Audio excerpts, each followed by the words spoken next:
Sean bienvenidos jóvenes a la tercera unidad de nuestra asignatura Energía y Cambio Climático. Espero que esta clase sea de mucho provecho en su aprendizaje y vamos a iniciar pronto con el tema que nos ocupa en este momento, que son las energías renovables. Pero antes que todo vamos a ver algunos conceptos importantes. Siempre es necesario, jóvenes, que ustedes, como ven aquí, se vayan guiando por este cursor para poder entender las explicaciones que se dan en esta presentación. Aquí tenemos la temática que vamos a tratar. Ven que son varios tipos de centrales de energía renovable y vamos a dar comienzo ya con lo que es la temática. Pues, primeramente tenemos que ver que hay fuentes de energía primaria. ¿Qué se refiere con energías primarias? Para el caso tenemos el sol. El sol es una energía que nos viene de manera natural, pero que se nos manifiesta como calor. Ese calor, ¿qué es lo que produce? Por ejemplo, produce diferencias de densidad en el aire de tal manera que si se encuentran dos masas de aire a diferente temperatura, pues se va a formar el viento. Y el viento es otra de las energías renovables que nosotros podemos utilizar. También ese viento puede ocasionar olas, ¿no? Y ahí está como una energía primaria. Pero cuando ya pasa por una máquina, por ejemplo, una máquina eólica, una central de olas, podríamos decir de que aquí ya sufre una transformación de un tipo de energía a otro, y en este caso generalmente la energía que se transforma, este tipo de energía que está aquí, se transforma en energía eléctrica para el consumo en nuestros hogares, en nuestra casa, edificios, la industria, el transporte, y vemos que por eso se le llama energía primaria, porque es necesario una transformación de energía para poder llegar a un tipo de energía útil para nuestros intereses. ¿Por qué vamos a hablar de las energías renovables? Pues sabemos que los combustibles fósiles, el uso de los combustibles fósiles como fuentes de energía ha sido bastante causantes del cambio climático, y creemos de que las energías renovables pues son una de las soluciones a estos problemas ambientales. Dentro de estas energías renovables podemos ver que está la energía geotérmica, que es la energía endógena de la Tierra, que esa proviene del gran calor que se produce en el núcleo de la Tierra, un núcleo que está reaccionando atómicamente, y eso produce calor, y ese calor se manifiesta en la superficie como en los volcanes, las aguas termales. También tenemos para el caso la propia energía solar, la radiación solar, que la podemos aprovechar ya sea como energía solar fotovoltaica o como energía solar térmica.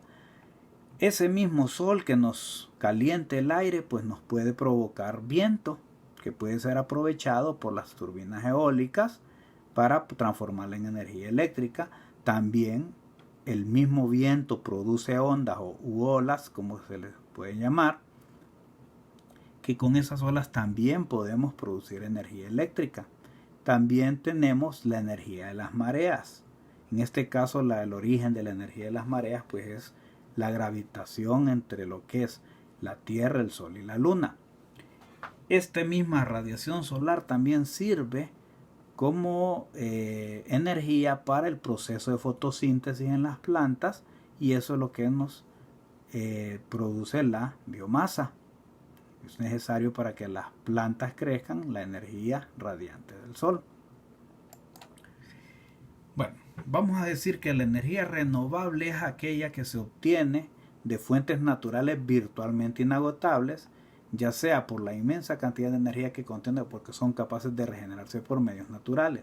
¿Qué queremos decir con esto? Por ejemplo, las plantas, si esta planta produce semillas y esa semilla utilizamos la planta y esa semilla la volvemos a sembrar, vuelve a nacer esa planta, entonces está renovándose, está regenerando. Entonces este es uno de los casos de lo que es las energías renovables. Veamos que aquí tenemos una flor de girasol. La flor del girasol es un icono de las energías renovables. ¿Por qué razón? Porque tiene una forma parecida al sol, hace un aprovechamiento bastante eficiente de lo que es la radiación solar. De aquí se saca, de lo que es la semilla que está en el centro de la flor, se saca el aceite de girasol, que puede ser utilizado para cocinar o para producción de biodiesel. Ahora, ¿qué es lo particular del girasol? ¿Por qué se llama girasol? Pues el girasol tiene la propiedad de buscar el movimiento que hace el sol en la bóveda celeste. De ahí su alto rendimiento. Bueno, vamos a entrar entonces a lo que es las centrales de energía eólica. Podemos ver una vista de lo que es el parque eólico del Cerro Urdiule en la zona sur de Tegucigalpa, en los municipios de Santana y San Buenaventura. Bueno, vamos a ver, el viento es consecuencia de la radiación solar. ¿Por qué razón? Porque el viento es producto del calentamiento de masas de aire a diferente temperatura, y esas diferencias de temperatura producen diferencias de densidades, lo cual hace que el aire se mueva, y de ahí es que surge el viento, por la diferencia de densidades, y hace que el movimiento del aire sea provocado y se produce en ese caso el viento. Aquí tenemos para el caso también la forma en que la radiación solar impacta sobre la Tierra. Tenemos para el caso, vean, que el Sol, la radiación solar nos llega hacia la Tierra, pero en estas zonas que están aquí, entre los trópicos, desde el Ecuador, aquí tenemos las zonas tropicales, tenemos que la capa que atraviesa la radiación solar en la atmósfera es más pequeña que la que tenemos en esta parte, donde por la redondez de la Tierra la radiación solar tiene que recorrer un camino más largo hacia la superficie. Entonces, en este sentido, pues esta mayor distancia que tiene que recorrer la luz solar propicia de que aquí en estas partes pues sea más frío, como podemos ver aquí, y en estas partes de aquí más cálido. Ahora, parte de la energía solar también se refleja hacia el espacio. Si nosotros tenemos aquí esto, que hay reflexión hacia el espacio, en la atmósfera, pues un ángulo más inclinado de la radiación solar va a propiciar una mayor cantidad de energía también reflejada hacia el espacio. Ahora veamos aquí. El hecho de que la Tierra sea redonda se produce en varias zonas de clima. Para el caso tenemos la zona cálida, que es la zona tropical, donde nosotros estamos inmersos, Honduras está como por aquí, y tenemos la zona templada, tanto en el norte como en el sur, y tenemos la zona fría, que son las zonas polares. Entonces, esa es la manera en que la radiación solar impacta sobre la Tierra. Ahora vamos a ver de forma general cuáles son los factores que influyen en el régimen de vientos en una zona determinada. Tenemos la situación geográfica. Vean, la situación geográfica, ya habíamos dicho que aquí tenemos al norte del Ecuador tenemos el hemisferio norte, aquí tenemos el hemisferio sur, y pues vemos el movimiento que tiene aquí el aire, que forma el viento, en la capa de la atmósfera. Vemos también que hay otras direcciones de viento representadas aquí, que esto también tiene mucho que ver con las corrientes marinas, con la topografía del terreno, para que se den direcciones de viento diferentes. Pero podemos ver en este esquema de aquí más o menos cómo vienen dando la dirección de los vientos en nuestra zona, que es la que se encuentra aquí. Ahora veamos otra situación particular de nuestro país. Honduras tiene aquí al norte el mar Caribe, y aquí nosotros tenemos, y de casi todos es conocidos, que aquí esta zona es bastante exuberante en vegetación, humedad, tenemos bastante humedad, pero en esta zona de acá tenemos una zona seca, que esta zona pues todo el mundo conoce la zona sur como es, ¿verdad? Entonces tenemos dos diferentes tipos de climas, uno más húmedo y menos caliente acá, y uno más caliente y más seco, que es lo que hace propicio que en esta zona de aquí, en particular en nuestro país, es como una zona donde cambia de un clima al otro, y eso propicia de que hayan vientos en este sentido, de norte a sur. Ahora veamos el siguiente mapa topográfico que nos representa el caso de dos montañas donde podríamos tener viento en esta dirección, pero que al llegar acá el viento tiende a concentrarse entre las dos montañas como si fuera un embudo. ¿Qué sucede entonces? Al reducirse el área, la sección por la cual va a pasar el viento aumenta su velocidad. Eso hace propicio que en estos lugares sea factible colocar turbinas eólicas porque la velocidad aumentó, y ese es uno de los parámetros que nos interesa para la producción de energía eólica. Otro aspecto que vamos a tomar en cuenta son las irregularidades del terreno. Imaginemos aquí tenemos una zona plana, todo esto es plano, pero tenemos un obstáculo como un cerro. ¿Qué sucede entonces? Que este viento que traía un flujo laminar, o sea, en otras palabras más entendibles, un flujo más uniforme, ¿verdad?, tiende a desviarse, y esto tiende a formar algún tipo de turbulencia, y por tanto aquí podríamos, por ejemplo, tener problemas y colocamos una turbina en este sector. Entonces también esto influye, ¿verdad? Es un factor que influye en el régimen de vientos. Bueno, ¿de dónde viene la palabra eólica?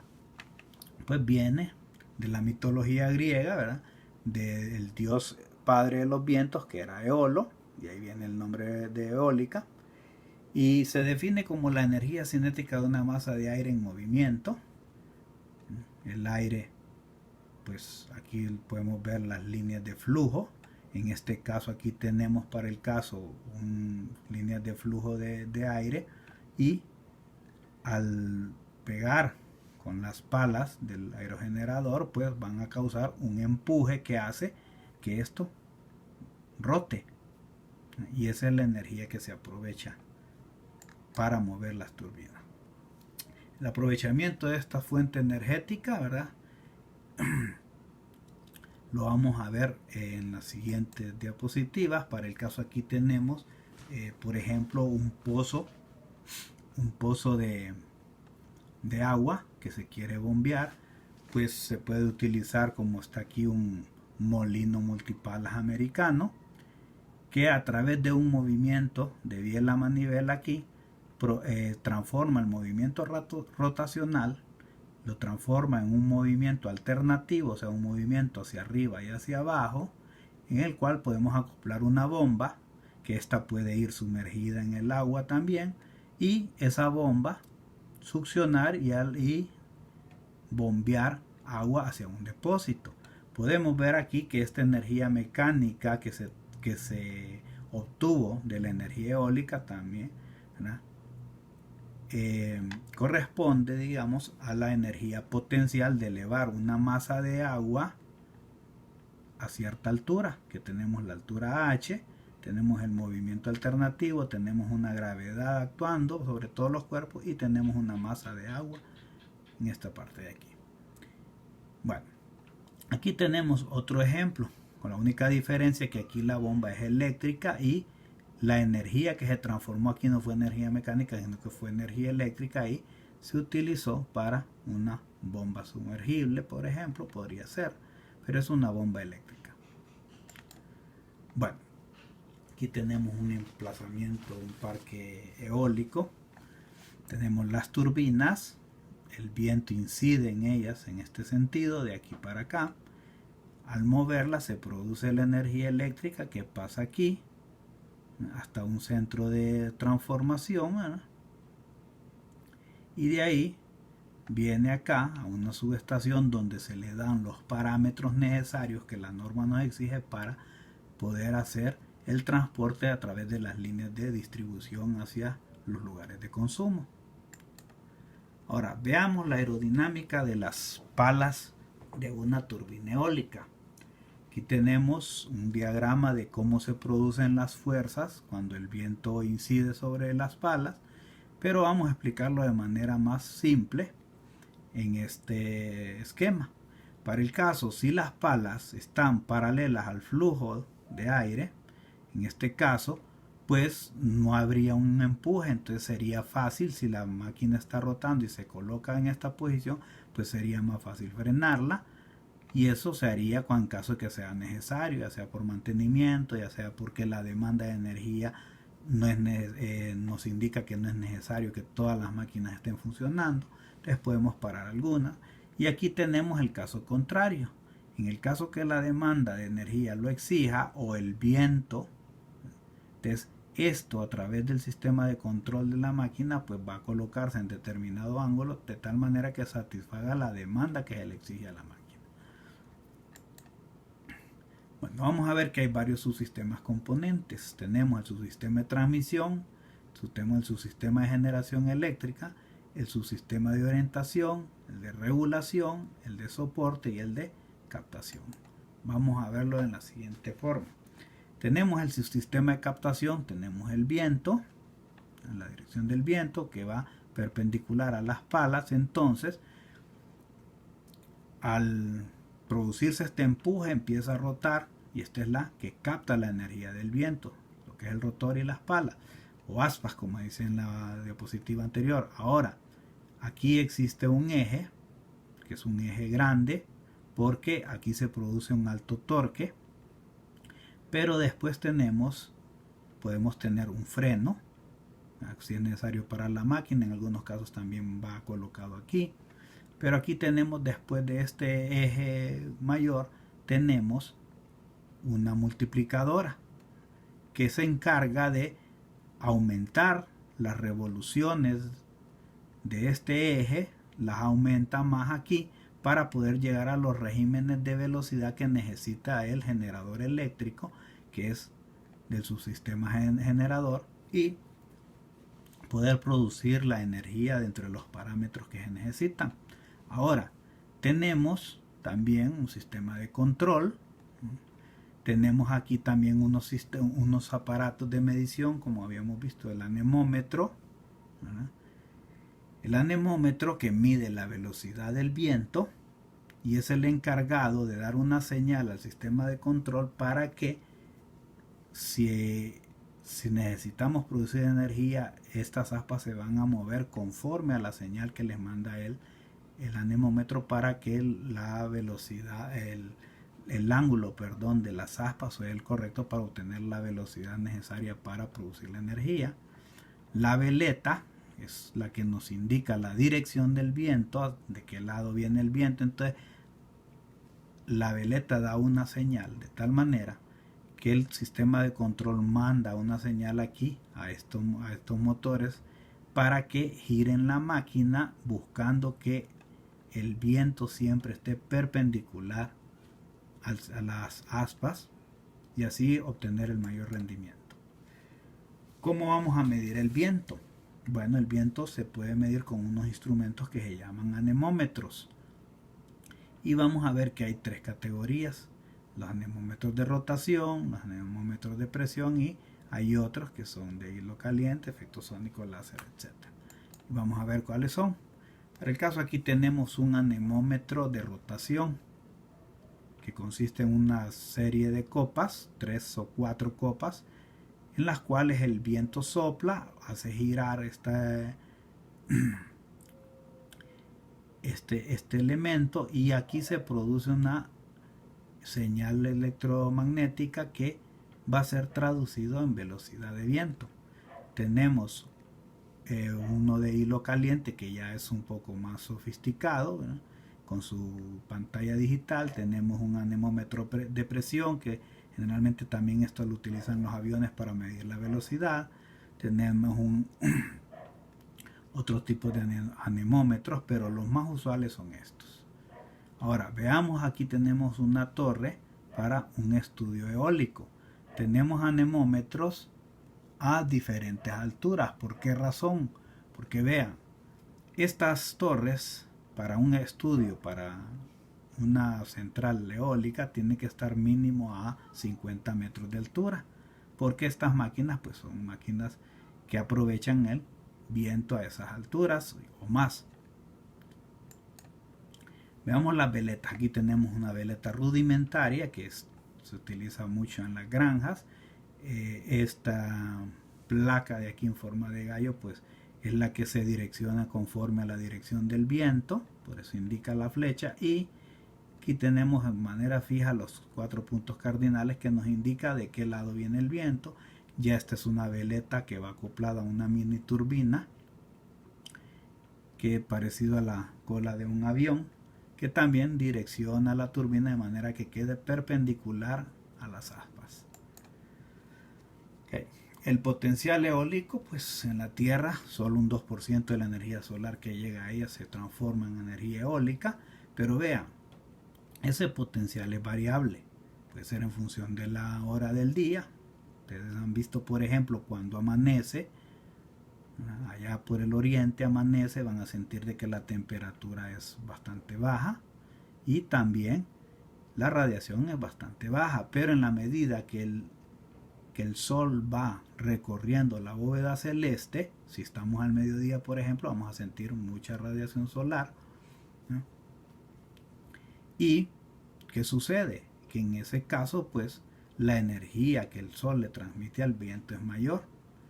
Y cuando va a anochecer, también baja esa radiación, por tanto, las condiciones de clima cambian y puede cambiar el viento. Del día, del año, ya lo vamos a ver más adelante, de la situación geográfica general y de la topografía local. Aquí tenemos un calcetín de viento, como se le llama, que es utilizado en los aeropuertos para saber la dirección del viento. Okay. Por razones técnicas es imposible extraer toda la energía cinética existente en una corriente de aire, porque las mejores cosechas de viento se dan a alturas mayores. Okay. Vean, el potencial de la energía eólica a nivel del mundo anda por estos parámetros. Si ustedes agregan 12 ceros, porque tera significa 10 a la 12, o sea que estamos aumentándole 12 ceros a la derecha a esta cantidad, vamos a ver que es una cantidad inmensa de energía, pero de esa cantidad inmensa solo entre un 1% y un 2% sería recuperable. Pero aún así, pues la energía eólica también puede satisfacer muchas necesidades de energía en la humanidad. Ahora, la energía eólica no se distribuye uniformemente, ¿verdad? Hay muchos factores que influyen en eso y lo vamos a ver más adelantito. Y la mayor parte de la energía eléctrica que se produce en las plantas grandes pues va conectada a la red normal de distribución. El viento cambia con la altura, y esa altura, que se llama altura de gradiente, anda por alrededor de los 2000 metros, ¿no? Donde la velocidad pues digamos que tiene un valor imperturbado a esa altura, pero a nivel del suelo pues esa velocidad decae. Aquí lo podemos ver. Para el caso, vean, aquí tenemos una ciudad con edificios altos. Vamos a ver que las velocidades mayores pues se dan a una mayor altura. Si vemos aquí pues andaremos allá rondando los 480 metros de altura, pero en estas zonas, por ejemplo aquí que estamos en una zona más de menor altura los edificios, pues esas velocidades se consiguen a una menor altura. Y si vamos a un lugar, por ejemplo, donde tenemos mar, vamos a ver que sobre el mar pues esta misma velocidad se alcanza con una menor altura. Por eso decimos de que en los mares las mejores cosechas de viento se dan en los mares. Bueno, la representación de los recursos eólicos disponibles. Hay diferentes tipos de mapas y vamos a verlos. Por ejemplo, tenemos un mapa que es de zonas coloreadas. Tenemos aquí el indicador, vemos que hay una clasificación de vientos de acuerdo al color, y los colores más intensos pues son los colores donde hay mejor potencial de viento. Este es un mapa por colores. El siguiente mapa es un mapa de isolíneas de isodensidad de viento. Ustedes pueden ver aquí, parecido a un mapa topográfico. ¿Qué significa esto? De que en las zonas por donde recorre esta línea, la velocidad media o la densidad de potencia media pues será la misma. Si vemos, por ejemplo, en este caso, que aquí las vemos más cercanas, las curvas, aquí vemos otro, aquí vemos también otro, significa que aquí la densidad de viento es mayor. Entonces, si miramos la anterior y hacemos una comparación, vemos que estas son zonas de excelente producción de viento. Ok.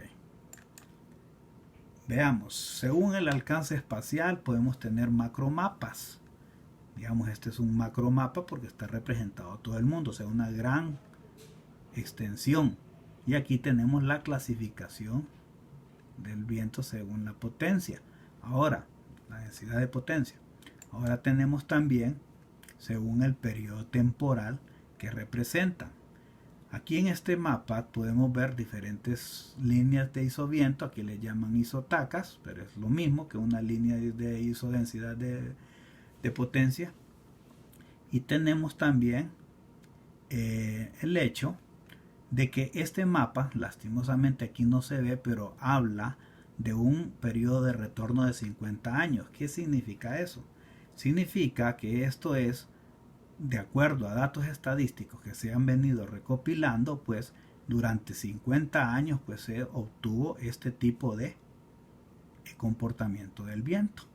Entonces por eso se llama según el periodo temporal. En este caso el tiempo es de 50 años, pueden ser anuales, pueden ser diarios, pueden ser de horas, meses, ¿verdad? Pero hay también mapas que representan las condiciones del viento de manera temporal. Las aplicaciones de la energía eólica. ¿Cuáles son las aplicaciones más típicas de la energía eólica en la actualidad? Pues es la producción de electricidad y el bombeo mecánico de agua. Y tenemos una clasificación de las instalaciones eólicas, los aerogeneradores conectados a la red eléctrica y los aerogeneradores aislados. Para el caso aquí tenemos un parque eólico grande, turbinas de gran tamaño, que en la mayor parte de los casos este tipo de turbinas pues van conectados aquí hacia una central y de esta central va hacia las líneas de distribución.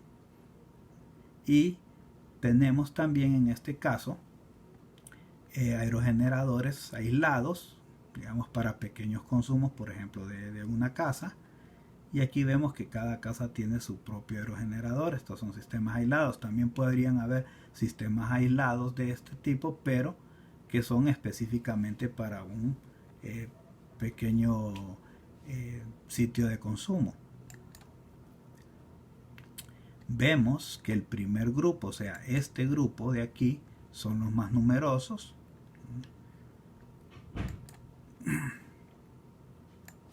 Ok.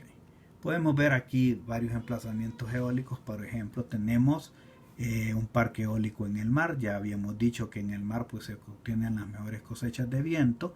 Tenemos aquí el del Cerro de Ula, que es en una zona donde tiene alto potencial para producir energía eólica. Aquí tenemos, ustedes pueden ver, aquí tenemos una turbina pequeña para un consumo residencial.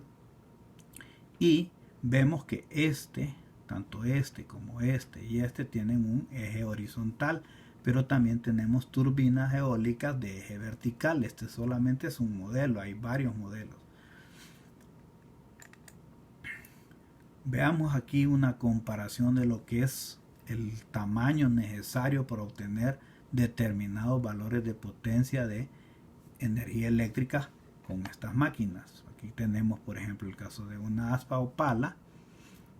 Ven ustedes la comparación con las personas que están aquí, es bastante grande.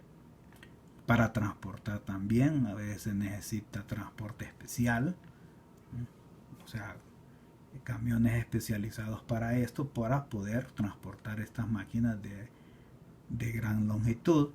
Y aquí tenemos una comparación de lo que son las turbinas eólicas dependiendo de la potencia. Podemos ver allá por los años 80 pues era de pequeño diámetro y todo eso ha ido aumentando, de tal manera que para el 2010 podíamos tener una turbina de 5 megawatts con un diámetro de 125 metros. Para el futuro pues se proyectan con mayores potencias y la potencia aumenta en la medida que aumente el diámetro de las mismas. Los costos del uso de la energía eólica. Bueno, la energía eólica pues tiene un costo, ¿verdad? Que depende también de la instalación, ¿no? El costo también de explotación de la energía producida, que depende en gran medida de la velocidad media del viento en el emplazamiento. El costo de instalación, que depende de los siguientes, por ejemplo, los aerogeneradores, o sea, son máquinas de precisión, máquinas bastante grandes, caras. Obra civil, dependiendo también de las condiciones del terreno, pues la obra civil puede variar. Puede ser, digamos, por ejemplo, en los accesos, que haya que abrir accesos que no hayan en los lugares. Las cimentaciones, que pueden ser de diferentes dependiendo del tipo de terreno. Si es necesario hacer edificaciones. La parte del sistema eléctrico, lo que es las líneas eléctricas, si hay que meter líneas eléctricas hasta allá para poder transportar la energía, que esto es uno de los altos costos que encarecen si el lugar no es accesible. Los sistemas de control, transformadores y lo que es la parte de ingeniería y dirección. Bueno, ¿qué sucede en el caso de estos costos de la energía eólica? Pues las energías renovables han ido decreciendo en cuanto a costos, porque pues así ha habido más inversión en investigación, en desarrollo de la tecnología, y también la matriz energética en la mayor parte del mundo está cambiando hacia las energías renovables, y eso hace de que sean más accesibles en la actualidad. Para el caso tenemos el caso de Estados Unidos, donde a partir del año 2009 hasta el 2014, en un término de 5 años, el costo decreció en un 58%. O sea que ya esta energía se está comparando, digamos, en cuanto a economía, a lo que es las energías fósiles. El impacto ambiental de utilizar la energía del viento, vamos a verlo desde dos puntos de vista. De los beneficios, el mayor que tenemos es que no hay emisión de contaminantes, o quizás sea muy poca, ¿no? Quizás sea más que todo en la producción de los equipos, pero en el momento de operación de la máquina pues las emisiones son casi nulas. Dentro del punto de vista de lo que puede alterar el medio físico, pues vamos a ver 4: el impacto sobre las aves, el impacto visual, el ruido y la erosión. Bueno, las líneas eléctricas suelen presentarse como la causa más importante de los accidentes de aves, pero estos se evitan utilizando, donde está el campo eólico, utilizando líneas subterráneas, ¿no? Y también tenemos que el impacto visual es algo subjetivo, porque es un parque eólico, puede ser una atracción. Ya lo vemos, por ejemplo, en el caso de Santana o Jojona, San Buenaventura, que utilizan como souvenir pues algunos digamos objetos para venta como artesanía con respecto a ese emplazamiento eólico. El ruido, pues el ruido de los aerogeneradores se siente más estando muy cerca de ellos, pero en general pues no es un ruido tan alto. Los impactos de la erosión generalmente son generados por el movimiento de tierra, ya sea por apertura de accesos, ya sea también por excavaciones para las cimentaciones, pero estos impactos se pueden minimizar a través de actividades de mitigación de impacto ambiental, como por ejemplo hacer unos diseños adecuados de los caminos, reforestación, por ejemplo, ¿verdad? Que tenemos como revegetación, y remodelación de las pendientes, o sea, hacer menos fuertes las pendientes, y como dice aquí, la reposición de la vegetación original que se había quitado para poder hacer esas obras físicas. Pues aquí podemos ver la cimentación de una turbina. Este es en el parque de allá de San Marcos de Colón. Vemos aquí que se ha hecho una intervención en el suelo bastante significativa, pero esto puede atenuarse una vez que sea construida o instalada, mejor dicho, la turbina. Tenemos aquí para el caso el transporte, tiene que ser por transporte pesado. Ven que son elementos de tamaño bastante considerable. Tenemos aquí un trazado de caminos que fue necesario en este caso para poder hacer llegar las máquinas hacia el punto óptimo de la planta. Las clases de viento y su potencial. Vean, los vientos se clasifican desde el 1 al 7 y podemos ver que tenemos un potencial pobre para el 1, un marginal para el 2, moderado para el 3, bueno, excelente. Y aquí tenemos la densidad de potencia que puede alcanzar este tipo de viento y las velocidades que se pueden alcanzar a 50 metros de altura. Esto es importante saberlo para poder determinar dónde podemos hacer un emplazamiento eólico. Tenemos el mapa eólico de Honduras por colores, una zona, digamos, donde abarca Guatemala, Honduras y Nicaragua. Podemos ver que en Honduras aquí tenemos zonas con buen potencial de acuerdo a este indicador. También tenemos zonas aquí en la zona del Caribe, en las islas de la Bahía. Tenemos zonas de potencial eólico. Veamos aquí de más cerca la zona que les hablaba, por ejemplo, de la frontera, paralelo a la frontera con El Salvador. Aquí podemos ver la zona del Caribe, la influencia del viento que viene por el Caribe. Y aquí en la zona sur, aquí es la zona del Salvador, Honduras está aquí, por aquí viene El Salvador. Vemos que aquí el clima es más seco, por tanto en esta zona de aquí hay zonas que tienen bastante potencial eólico. Aquí podemos apreciar que es la zona donde está el Cerro de Hule, al sur de Tegucigalpa. Tegucigalpa estará como por aquí. Y aquí tenemos el de San Marcos de Colón, que es en esta zona de acá. Ahora tenemos por qué estamos viendo este tipo de sitios y tomamos en cuenta lo que es la distancia de las redes de transmisión y de los caminos de acceso, porque este es uno de los problemas para poder hacer aprovechamiento, porque las líneas de transmisión son caras, ¿no? Y entonces muchos inversionistas pues no les gusta invertir en líneas de transmisión, consideran como un costo muy elevado y por eso se toma en cuenta eso. Aquí tenemos, de acuerdo a lo anterior, tenemos por ejemplo las condiciones. Vean, aquí tenemos a 25 kilómetros de la red de transmisión y aquí tenemos a 10 kilómetros y aquí tenemos la potencia que se puede obtener de esos vientos. Okay. Diciembre de 2013, la generación de las fuentes renovables entre lo que eran la hídrica, biomasa y eólica fue de un 12%. Y de estas tres fuentes renovables, el proyecto más grande incorporado fue el parque eólico del Cerro de Hula, que tiene una capacidad instalada de 102 megawatts. Lo podemos ver aquí. Aquí tenemos el Cerro de Hula en la zona de Santana.